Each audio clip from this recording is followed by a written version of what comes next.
Powered by NBC bearings, భారతదేశపు మొట్టమొదటి bearing తయారుదారు. ప్రధాని మోదీ ఇవాళ మరోసారి బీహార్లో పర్యటిస్తారు. గయాలో 13,000 కోట్ల ప్రాజెక్టులకు శంకుస్థాపనలు, ప్రారంభోత్సవాలు చేస్తారు.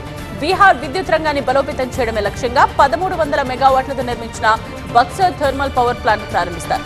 అనంతరం గయా ఢిల్లీ మధ్య అమృత్ భారత్ ఎక్స్ప్రెస్ రైల్, వైశాలి కొడర్మా మధ్య బౌద్ధ సర్క్యూట్ రైలును ప్రారంభిస్తారు.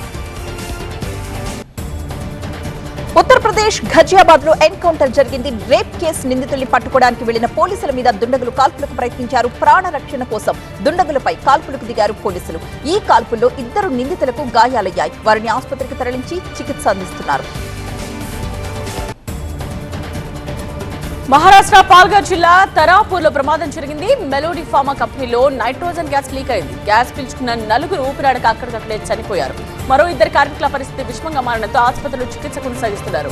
ప్రమాదంపై అధికారులు, పోలీసులు దర్యాప్తు ప్రారంభించారు. కేరళ పాలక్కాడ్ జిల్లాలో బాంబు కలవరం పుట్టించింది. ఒక స్కూల్ గేట్ బయట జరిగిన పేలుడులో విద్యార్థి సహా మరొకరికి గాయాలయ్యాయి.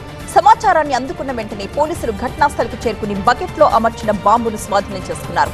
బాంబు ఎవరు పెట్టారు, ఎక్కడి నుంచి తెచ్చారు అన్న కోణంలో ప్రస్తుతం దర్యాప్తు జరుగుతోంది. విదేశాంగ మంత్రి జయశంకర్ రష్యా అధ్యక్షుడు పుతిన్ తో భేటీపై ట్విట్టర్లో స్పందించారు. పుతిన్ ను కలవడం గౌరవంగా భావిస్తున్నట్టు చెప్పారు. భారత్ తరఫున ఆయనకు శుభాకాంక్షలు చెప్పారన్నారు. పుతిన్ తో చర్చల సారాంశాన్ని రాష్ట్రపతి ముర్ము, ప్రధాని మోదీకి వివరించామన్నారు. గ్లోబల్ పరిస్థితుల్లో యుక్రెయిన్ పై యుద్ధం సహా పలు అంశాలపై చర్చించినట్టు చెప్పారు. బీహార్ లో చేపట్టిన 2వ విడత ఓటర్ అధికార్ యాత్రలో రాహుల్ గాంధీ పాల్గొన్నారు. లఖీసరాయ్ జిల్లా షేక్పురాలో రాహుల్ తేజస్వి యాత్ర నిర్వహించారు. సెప్టెంబర్ 1 వరకు ఈ యాత్ర కొనసాగుతుంది. గుజరాత్ వడోదరకు చెందిన ఫ్యాషన్ డిజైనింగ్ విద్యార్థిని ఖుషీ పఠాన్ భారత సైన్యం కోసం సౌర శక్తితో కూడిన ప్రత్యేక డ్రెస్ డిజైన్ చేశారు. ఈ డ్రెస్ లో ఉన్న సోలార్ ప్యానెల్స్ ద్వారా తమ దగ్గరుండే ఎలక్ట్రానిక్స్ గ్యాడ్జెట్స్ ను ఛార్జింగ్ చేసుకోవచ్చు. తమిళనాడు తిరుచిలోని జాతీయ అరటి పండ్ల పరిశోధనా కేంద్రం పోషకాలతో కూడిన 2 కొత్త అరటి రకాలను విడుదల చేసింది. ఎన్ఆర్సీబీ 32వ వ్యవస్థాపక దినోత్సవం సందర్భంగా కొత్త రకాలు, కొత్త ఉత్పత్తుల్ని సంస్థ పరిచయం చేస్తుంది. మొట్టమొదటి Khelo India water sports festival Srinagar లోని దాల్ సరస్సులో ప్రారంభమైంది. 36 రాష్ట్రాలు, కేంద్రపాలిత ప్రాంతాలకు చెందిన 400 మంది క్రీడాకారులు ఈ పోటీలో పాల్గొంటున్నారు. తిరువనంతపురం పద్మనాభస్వామి ఆలయంలో 6 ఏళ్లకోసారి నిర్వహించే మురజపం లక్షదీపం ఉత్సవాలు నవంబర్ 20 నుంచి జనవరి 14 వరకు జరగబోతున్నాయి. పద్మనాభస్వామి ఆలయ తూర్పు వీధిలో రాజవంశీయుల సమక్షంలో నటుడు మోహన్ లాల్ ఈ ప్రకటన చేశారు. 56 రోజుల ఈ వేడుకల్లో నిరంతరాయంగా వేద పఠనం, విష్ణు సహస్రనామ పారాయణం ఉంటాయి. దేశంలో తొలి డిజిటల్ అక్షరాస్యత దేశంగా కేరళ నిలిచింది. దీనికోసం కేరళలో 1,50,00,000 మందిని సర్వే చేశారు. దీనికోసం అనేక కుటుంబాలు, సీనియర్ సిటిజన్స్ కు కేరళ సర్కార్ శిక్షణ ఇచ్చింది. త్వరలోనే భారత్ నుంచి మన సొంత రాకెట్ లో ఒకరు అంతరిక్షంలోకి వెళతారని వ్యోమగామి శుభాంశు శుక్లా తెలిపారు. అంతరిక్షంలో శరీరం ఎన్నో మార్పులకు గురవుతుందని వెల్లడించారు. ఢిల్లీలో రక్షణ మంత్రి రాజ్నాథ్ తో శుభాంశు భేటీ అయ్యారు. భూమిపైకి వచ్చిన తరువాత తిరిగి సర్దుకోవడానికి తనకు చాలా సమయం పట్టిందన్నారు. మహారాష్ట్ర నవనిర్మాణ సేన అధ్యక్షుడు రాజ్ ఠాక్రే మహారాష్ట్ర సీఎం దేవేంద్ర ఫడ్నవీస్ తో భేటీ అవ్వడం రాజకీయంగా కలకలం రేపింది. ముంబై బెస్ట్ ఉద్యోగుల సహకార సంఘం ఎన్నికల్లో ఠాక్రే బ్రదర్స్ మొదటిసారి కలిసి పోటీ చేసిన ఒక్క స్థానం కూడా గెలవలేదు. ఆ మరుసటి రోజే రాజ్ ఠాక్రే సీఎం ను కలవడం చర్చనీయాంశంగా మారింది. వచ్చే ఏడాది జరిగే తమిళనాడు అసెంబ్లీ ఎన్నికల్లో డీఎంకే, టీవీకే మధ్య నేరుగా పోటీ ఉంటుందని టీవీకే అధ్యక్షుడు విజయ్ అన్నారు. మధురైలో జరిగిన పార్టీ 2వ రాష్ట్ర సదస్సులో విజయ్ పాల్గొన్నారు. దాదాపు 35 నిమిషాల సేపు చేసిన ప్రసంగంలో ఆయన బీజేపీ తమ సైద్ధాంతిక శత్రువు అని, డీఎంకే రాజకీయ శత్రువు అని పునరుద్ఘాటించారు.